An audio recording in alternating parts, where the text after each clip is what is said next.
We're in the midst of a huge transformation where peers, communities, and workplaces are all really melding into one. Welcome to Reimagining Company Culture. My name is Christina Giordano, she, her, and hers, and I'm the Partnerships and Community Manager here at AllVoices. Today, I'm very excited to welcome our next guest to the interview series, Bernard Coleman lll, Chief Diversity and Engagement Officer at Gusto, and Yolanda Stanton, Senior Diversity Business Partner at Gusto as well. Thank you both so much for being here. If you want to start off by sharing a little bit about yourself, including your pronouns, and I think it's fun to answer when you were younger. Do you remember what you said you wanted to be when you grew up? Bernard, I'll pass to you first. Yeah, well, thank you. Glad to be here on AllVoices today and glad to be talking to your big audience. And hopefully this is a fun conversation for them. So my pronouns are he, him, and his. A little bit about me, been at Gusto about 2 years, helping lead this effort as relates to diversity, equity, inclusion, employee engagement, and all the stuff in between. I think what I want to be when I grow up is a fun question when you think about where you were when you were little and then where you ended up. So when I was a kid, I wanted at first to be an engineer. And I just thought that would be it because I love Legos. That was the driving factor behind me wanting to be an engineer. Yet somehow I found myself in HR and then I found myself in diversity, equity, inclusion. So life goes full circle. It does. People are fascinating and they have fascinating things that make them tick. And I think that's why I'm attracted to this work and why I do this work today. Incredible. Yolanda, what about you? First of all, thanks so much for having us. Super excited to be here. My name's Yolanda. My pronoun is she, her, and hers.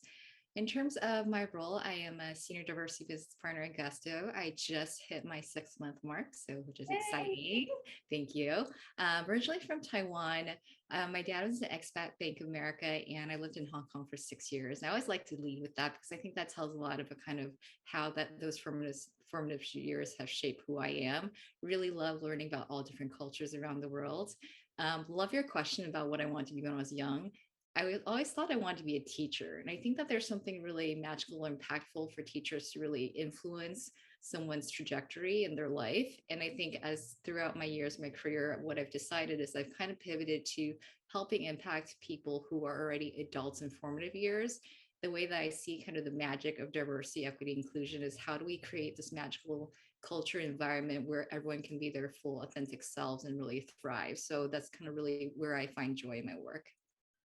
I love it. Thank you both so much for providing that context and creating inclusive spaces where people can thrive and do their best work is something that a lot of folks are continuing to talk about, especially in today's market. And I read through all of the kind of work that you, the team, and Gusto are doing in the RISE report, which we will link to in this episode so people can review it. But I want to ask, at the start of the global pandemic, which we are still in, a lot of companies stopped hiring and unfortunately deprioritized diversity, equity, inclusion, but was then, for some companies, reprioritized very quickly in June 2020 after George Floyd's murder. But Gusto really took this time to lean into your existing workforce and build out this RISE curriculum, which is really great.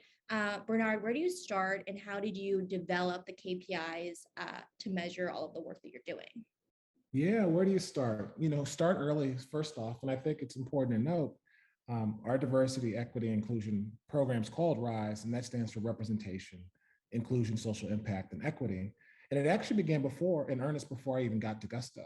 And I think it's been hugely advantageous to us to have had a framework in place and those conversations in place. So it made it easier to have, I think, conversations that other organizations may be having for the first time. These are happening outside your doors, but it also is happening inside your organization. So to create an environment where you can talk about it and, to Yolanda's point earlier, it does help you to feel like you can bring your full self to work to talk about the issues that you're grappling with that may have felt outside of work.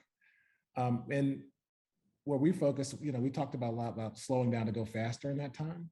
And I think it made us be more thoughtful and really focusing on the employee journey. Because when you think about the employee journey, we looked at Gusto across 4 dimensions: hiring, progression, engagement, and retention.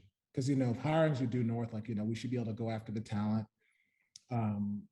that's available to us. So, you have all the demographics out there, you have the Bureau of Labor Statistics, what talent's available. So we should be able to get our fair share. And then progression, everyone at Gusto should be moving at parity. Mhm. We should all be having a similar experience when you think about engagement and inclusion, and they should have equitable experiences. And then retention, we understand who's leaving, who's staying, but really getting to the core, like if one group is leaving or one group staying and thriving, why is that? The data informs that strategy. So that's why we looked at hiring, progression, engagement, and retention.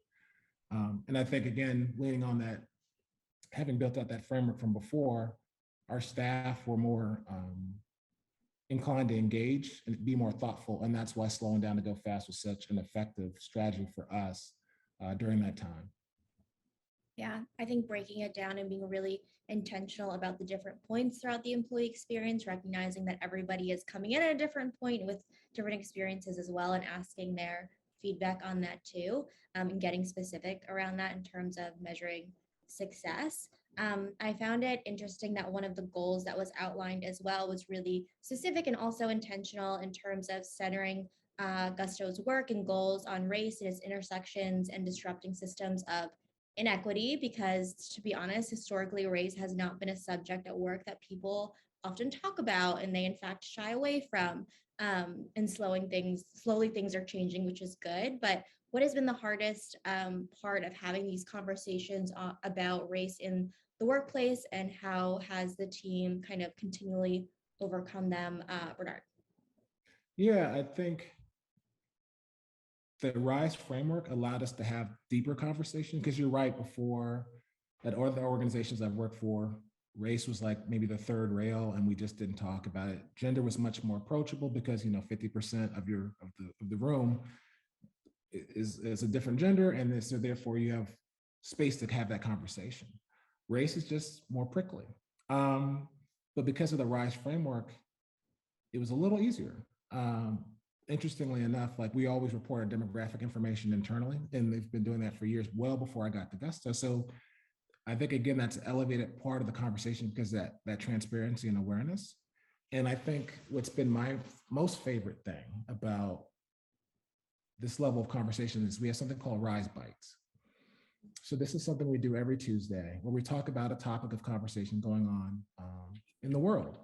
It relates to race, diversity, equity, inclusion, but it could run the gamut. And I think it's been a truly special form to have that depth of conversation. And when you think about it, the RISE framework and how we kind of approach things through our values, diversity, equity, inclusion is in our DNA. And so it's easier to have those conversations because you don't have to retrofit. You don't have to be doing that 180 for what you really aren't and try to be what I've seen people retrofit, and that's just not who they are. I think in our values, it allows for us to have those conversations. And then I think finally, through the RISE Bites and having a conversation that's open to all staff, it creates this cascade of vulnerability where we can freely share and talk a little bit more deeply. And we can also model and mirror the values we hope to see at Gusto. And I think that enables psychological safety, because I have the grace to fail, the grace to succeed, because we're having those discussions, and it becomes contagious. And I see our leaders show up. I see them show up and actually participate. A lot of times folks, they're leaders for making widgets or leading the tech stack or whatever it is, but also by showing up to those RISE Bites, engaging in those conversations, it shows that I care about you. I too can be vulnerable here. And I think it engages staff in a different way and helps us see dimensions of ourselves that we don't normally show at work. And I think particularly when a lot of people are working in remote settings, you feel more connected because I know you more deeply versus just your name on the Zoom screen.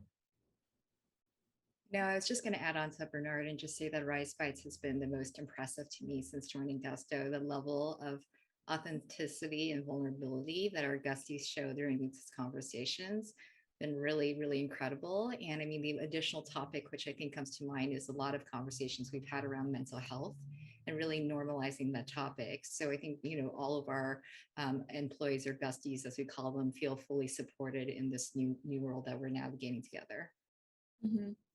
And I think it's definitely important to recognize that you have the RISE framework, you have these forums, and you also have people acting on this every day too in their day-to-day jobs. So it's definitely a holistic kind of experience for people. These spaces don't just happen. They're, again, really intentional and authentic as you were talking about, Yolanda, as well. I do want to ask too around one of the areas, Bernard, that you highlighted around hiring and breaking down barriers to hiring and bringing people in the door. Yolanda, what are some tangible ways that you break down the barriers to hiring at Gusto? Yeah, that's such a great question. I would just start off by saying I think a lot of companies are trying to kind of figure that out along the way. And there's not one single magic solution that will get you there, but really just thinking about hiring for potential and moving away kind of from the traditional backgrounds, if you will. So looking at the top of the funnel, where are you going to go to look for underrepresented or historically excluded talent?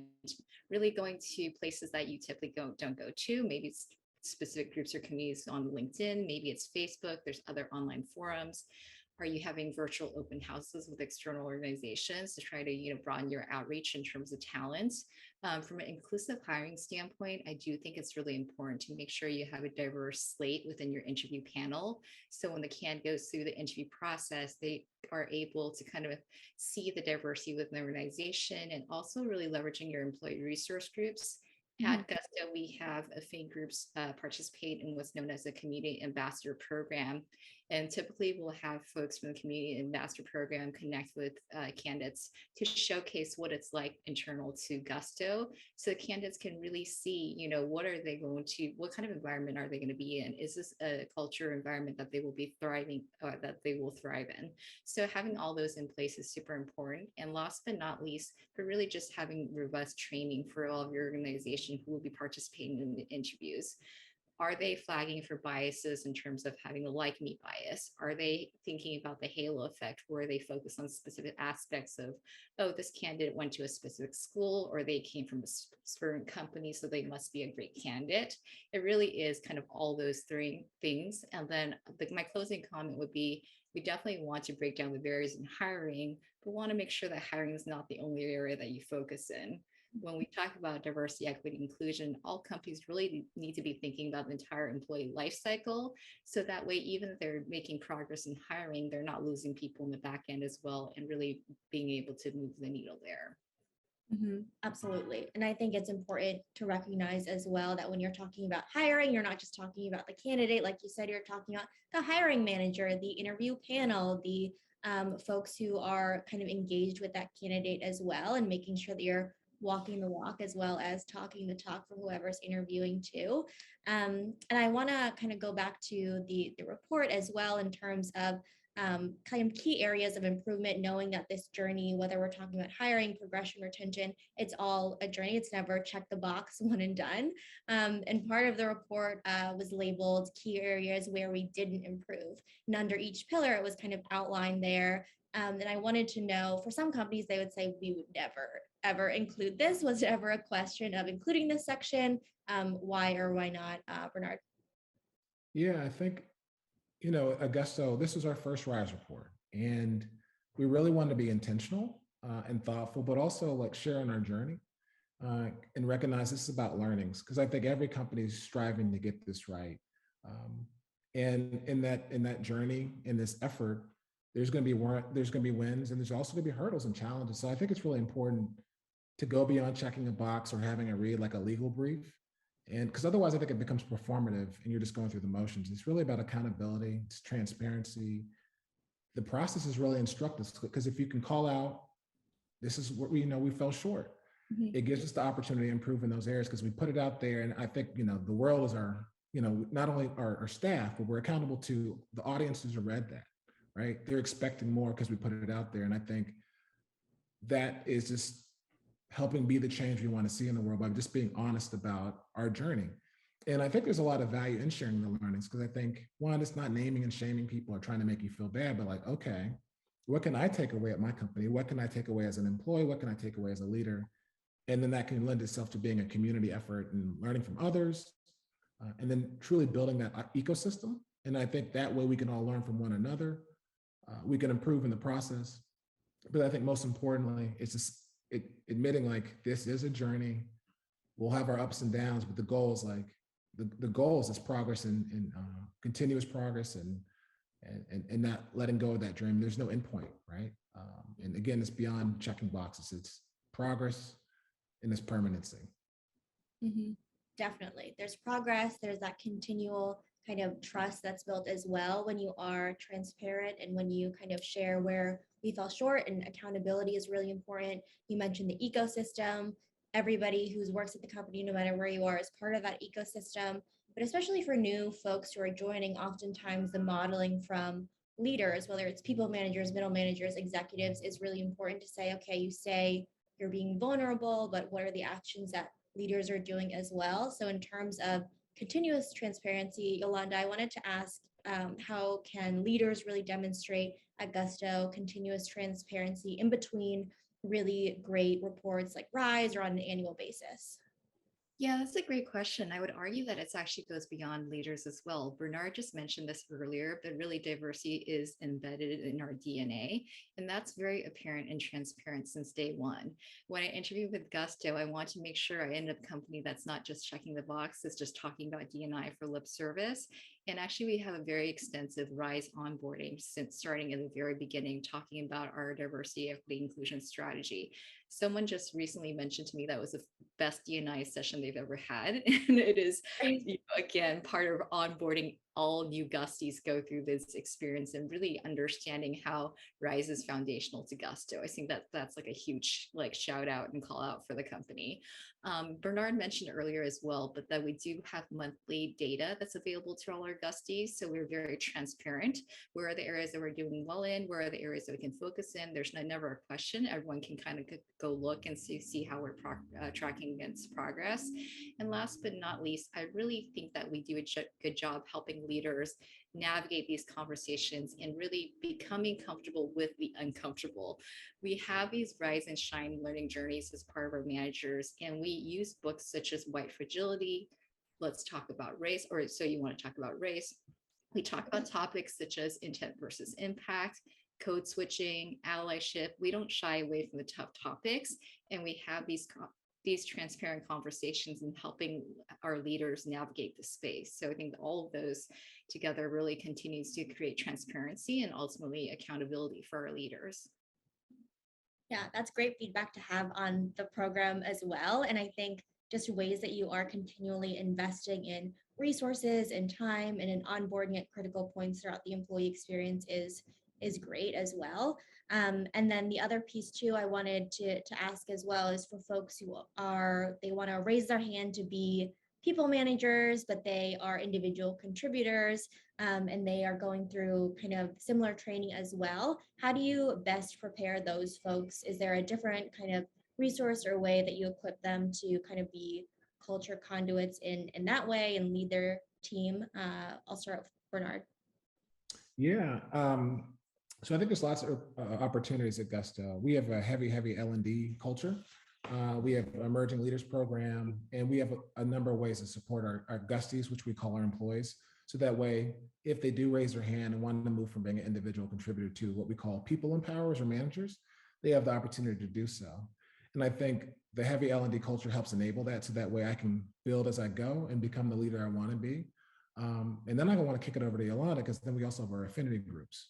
Yeah. And I think that's a huge opportunity in terms of leadership and growth. And Yolanda can speak much more deeply about it than I can, but Yolanda, take it away. Yeah, I was going to say we have 8 affinity groups across Gusto, and all of themselves are wonderful communities and an opportunity for our Gusties to really step up in a leadership role capacity. All of our affinity groups really play a couple of different ways in terms of impacting the Gusto culture in ways of contributing through career, through community, through commerce, or through culture. So all of them have different activities and really engaging all of our Gusties, both as folks within the community as well as allies as well. To Bernard's plate, I think the affinity group leadership are really great roles in terms of leadership. They help you connect and create visibility to other parts of the organization, really how RISE is, plays an integral part within Gusto, and really is an opportunity for them to really step up and gain some of those leadership skills by leading some of those communities. I love that. It sounds like there are a lot of different avenues to be leaders at Gusto as well, and to raise your hand to be part of that community. And it sounds like there's also cohort-based learning as well, in terms of learning and development. I know we're talking about really specific strategies for Gusto. And I do want to touch on this interesting world of hybrid work environment that people are navigating. Some folks have said it's the hardest one because you have a little bit of both happening here, but it is important to recognize you're meeting employees where they are in Gusties. How do you think about creating equity in a hybrid environment when folks could have kind of FaceTime bias if they are in the office, seeing, people and other people are working remotely? I'll pass it to Yolanda first. Yeah, I mean, this is such a great question, a challenge that all companies are faced with right now. I would say as one of the first things is that we do have an equity-driven mindset. We understand there's different Gusties, those that are in the office versus those that are 100% remote and those who are in a hybrid model. And at the end of the day, we want to make sure that each of those experience Gusto in a similar way. We are very transparent and sharing openly with all of our managers as well as employees the importance of inclusion. So we have guidance for inclusive leadership for our managers. It could be a couple of simple tips, like for example, when you're starting a meeting, make sure you're saying hello and welcoming to everyone within the room as well as those on the screen. We want to think about how do we rotate leading meetings for different folks so that way that every team member, regardless where they are involved. Just a couple of different practices. And the other thing that we always remind folks is let's not say things like when we're all back in the office, right? Because that's really going to create an inequitable experience for folks. I think those tips really make a difference as well, because when you hear like, oh, when we're back in the office, or, you don't feel seen in a meeting, it definitely compounds over time as well. And you don't feel like you're part of the team or part of the culture. It sounds like there are a lot of innovative kind of ways that Gusto is creating meaningful connection and continues to do so. But of course, everybody, I'm sure, has lots of feedback about things that they love, things that they want to see improvement on.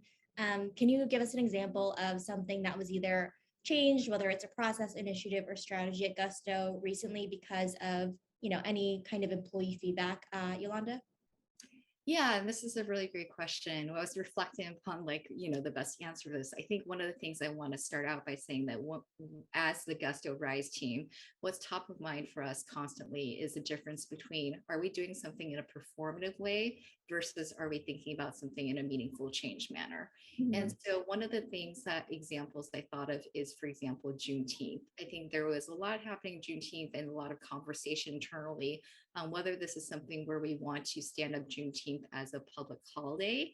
Mm-hmm. And what we were seeing a lot of is performative actions from other companies where they are standing up Juneteenth as a holiday, but not with a lot of meaningful context or action behind that. So internally, we partner with our with Gusto community group and understanding it's important to acknowledge it and celebrate Juneteenth, yes, but what's important is actually educating all of our Gusties. So we partnered with them and came up with kind of a series of different events and communications and really educating all of our internal Gusties on the history and context of Juneteenth.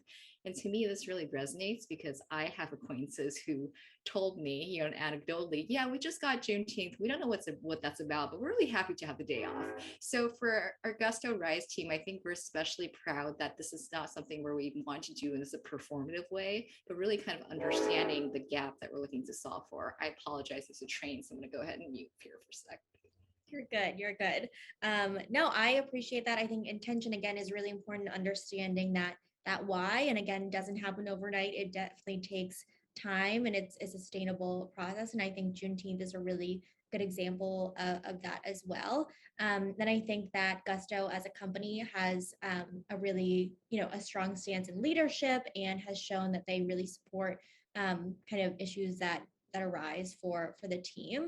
And I do, something that caught my eye was around being active in opposing unjust or discriminatory legislation as well. We're seeing more companies do this too.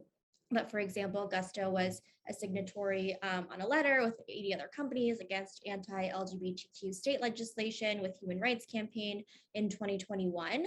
And I wanted to ask, why is it important for Gusto to support what's going on outside of the company and in the community, in addition to supporting, employees in internal engagement and things like that? Bernard. Yeah, I want to build off of Yolanda's answer that she shared. She talked a lot about communication and feedback, but really hearing our Gusties and recognizing that, if you put people at the center, and you're understanding and hearing what their needs are, it contributes to our larger mission of empowering a better life. Because ultimately, Gusto is a people platform, right? And we care about people, and we care about creating systems of advocacy and support.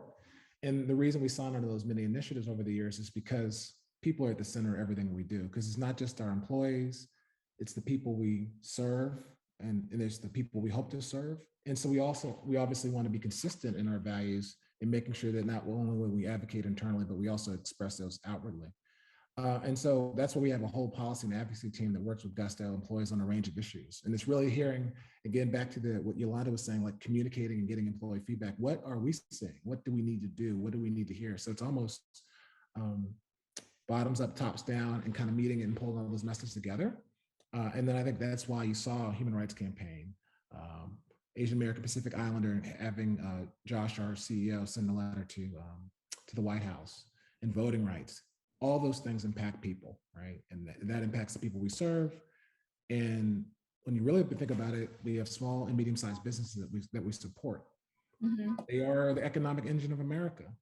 And so we know we have to stand up for those small businesses, those medium-sized businesses, because that's the way we're ultimately supporting our customers. So it goes full circle. And I think when you put people at the center of it, I guess the way it kind of reverberates in the world is it positively impacting our customers as well. Mm-hmm. It's definitely a holistic perspective there. And just like getting that feedback from folks, and going back to Yolanda, your earlier point as well around being comfortable bringing your full self to work and doing your best work. People are, their full selves and identify outside of work as well. So it is really important to feel heard and listened to and feel like you're contributing to the community as well.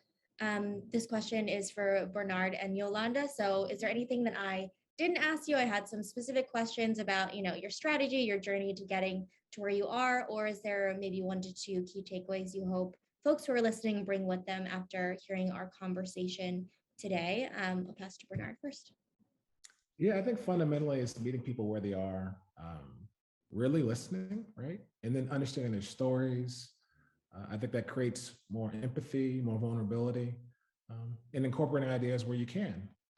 And also making sure like you have data at your fingertips, leveraging that data, and then you can make meaningful progress while doing all those things, while putting people at the center and still meeting your business objectives. So I think it doesn't have to be only, it can be if and. So it's really just about really listening and then taking action.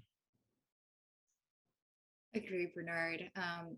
I would say that, my favorite saying is that diversity is a journey and not a destination. I think we get a lot of questions of, are we there yet? and the answer is we are never there. It's a continuous journey. And along the same lines, I said this earlier, but there is no magic bullet. I think a lot of, when you operate in the space, people come to you, they're like, okay, well, really, so what should I be focused on? Should I be thinking about hiring? Should I be thinking about attrition, engagement? You're like, no, you look at the entire life cycle. So I think a lot of companies out there, again, go to hiring because a lot of times that seems like the most tangible thing, but you really do need to be looking at your employee life cycle and making sure you do have that inclusive culture for people to thrive in. And I think that that's kind of how it would set you up for success in the long run. I think those are both good calls to action for the future to top off our conversation. Yolanda and Bernard, thank you so much for being on Reimagining Company Culture this afternoon. Thank you. Thanks so much for having us. And as a reminder for folks who are listening, at AllVoices, we really believe in the employee feedback management as a requirement for the company to succeed on a whole. I hope everyone listening has a good rest of their afternoon.